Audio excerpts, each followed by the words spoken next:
Breaking news. Human activity is causing the end of the world. The end of the world is near, people. It's all Shut up, moron. Just tell her how to fix it.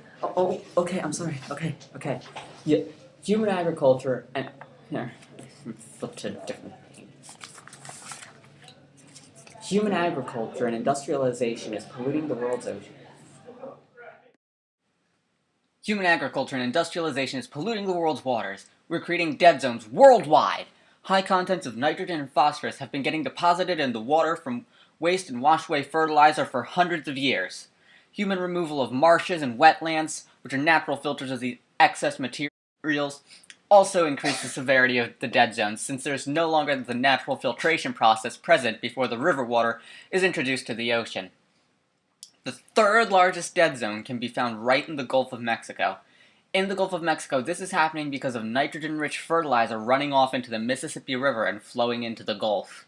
This is a seasonal occurrence during the warmer months when snow and ice melt and the water runs into the river, carrying the fertilizer with it. The dead zone then forms where the nitrogen is deposited in the Gulf during this season until life is able to somewhat return in October to November range, when there are lower levels of fertilizer runoff. The presence of the nitrogen-rich fertilizer in the water causes eutrophication, an overgrowth of phytoplankton, cyanobacteria, and or other plant or bacteria life that results in the death of the other aquatic organisms due to hypoxia, a lack of oxygen. The hypoxification is caused by bacteria decomposing the dead phytoplankton and plants that use up the dissolved oxygen in the water for this process. This is amplified by stratified waters, that is, when the water is not well mixed and becomes layered with oxygen-rich water at the surface and oxygen-lacking water at the bottom, where the decomposition takes place. Due to the stratification, the oxygen that is used at the bottom does not get replaced and becomes hypoxic. Stratification is especially prevalent in warm waters near river mouths, where fresh water will rise above denser salt water, and in enclosed or semi-enclosed waters where major circulation does not take place, as compared to the open ocean. These factors can all be found in the Gulf of Mexico, especially along the shoreline where the Gulf's dead zone primarily lies. The hypoxic areas are nearly completely unsuitable for life, and while aquatic organisms generally avoid them, dead zones can have severe effects. Organisms trapped in a dead zone suffocate to death, and the location of dead zones may interfere with migration patterns and limit the suitable habitats for organisms. Through the death and or relocation of undersea life due to the presence of hypoxic waters, the biodiversity of an area can be severely reduced. Biodiversity loss is significant because now that most of the organisms in the area are the same, the way they obtain nutrients and the nutrients they need are the same, so these nutrients get used up quicker and there's not enough to go around, causing damage to the ecosystem. One type of eutrophication is what's known as a red tide, or a harmful algal bloom. In this event, a massive increase in the amounts of algae, cyanobacteria, and phytoplankton in the water tint the color of the water, usually red, hence the term, although there are examples of brown tides, cyan tides, and green tides. There are two types of harmful algal blooms, or HABs. There are toxic HABs and non-toxic HABs. Toxic HABs are blooms of rare but dangerous toxic algae. These algae get consumed by zooplankton and fish, which then accumulate the toxins in their bodies. The toxins get passed up through the food chain, even as far up as humans. Varying levels of these toxins can cause illnesses or even death in humans and other organisms. In an Alaskan dead zone created by a toxic HAB, the entire shellfish resource has become inedible and removed from the food web due to the development of the necessary toxins in the shellfish to induce paralytic shellfish poisoning, which could lead to death. This is a loss of nearly 5 million annual pounds of shellfish from the food web and the Alaskan economy.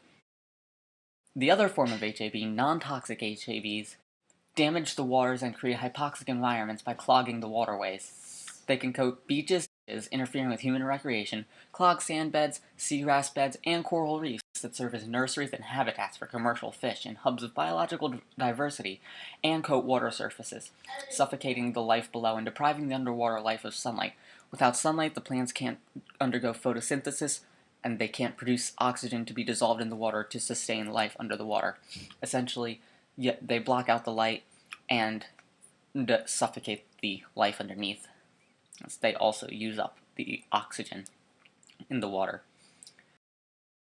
No matter which form of HAB develops from the eutrophication, both damage the ecosystem and both cause hypoxic dead zones. Although in the short term, most organisms can outlive the seasonal hypoxia, The impacts it has are significant due to the fact that the levels of intensity increase each year exponentially. The hypoxic waters are global and have contributed to the loss of valuable fish and other organisms from places such as the Louisiana coast, and as well as the collapse of the Norwegian lobster industry. Although there are no guaranteed solutions to hypoxic dead zones, developed countries such as the US have started implementing strategies in an attempt to mediate the intensity of the dead zones. The US has several programs monitoring levels of HABs, and closing fisheries has spared many people from being poisoned. In addition to preserving people's lives, several attempts at resolving the hypoxic levels themselves have been made.